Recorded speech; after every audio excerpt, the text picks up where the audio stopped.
నమస్కారం. నేను శ్రీకాంత్ శర్మ. శ్రీ విశ్వావసునామ సంవత్సరంలో మౌఢ్యములు ఎప్పుడెప్పుడు ఉన్నాయో ఈ వీడియోలో తెలుసుకుందాం. ముందుగా గురుమౌఢ్యమి. శ్రీ విశ్వావసునామ సంవత్సరంలో గురుమౌఢ్యమి జూన్ 10, 2025 నుండి ఆ రోజు మంగళవారం సాయంత్రం 4:22 గురుమౌఢ్యమి ప్రారంభం అవుతుంది. జూలై 9, 2025 రాత్రి 11:14 ఈ గురుమౌఢ్యమి వెళ్ళిపోతుంది. అంటే సరిగ్గా 30 రోజుల పాటు ఈ గురుమౌఢ్యమి ఉంటుంది. ఇక శుక్రమౌఢ్యమి.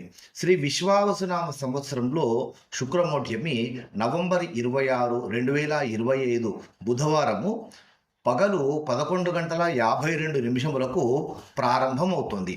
మళ్ళీ ఫిబ్రవరి 17, 2026 మధ్యాహ్నం 3:08 ఈ శుక్రమౌఢ్యమి వెళ్ళిపోతుంది. అంటే ఈ విశ్వావసునామ సంవత్సరంలో గురుమౌఢ్యమి శుక్రమౌఢ్యములు రెండూ వస్తున్నాయి కనుక ఈ సమయాల్లో మనం శుభకార్యాలు ఏమీ చేయకూడదు కనుక వీటి డేట్లను బట్టి మీరు శుభకార్యాలు చేయాల్సినటువంటి ప్రణాళికలను సిద్ధం చేసుకుంటే మంచిది.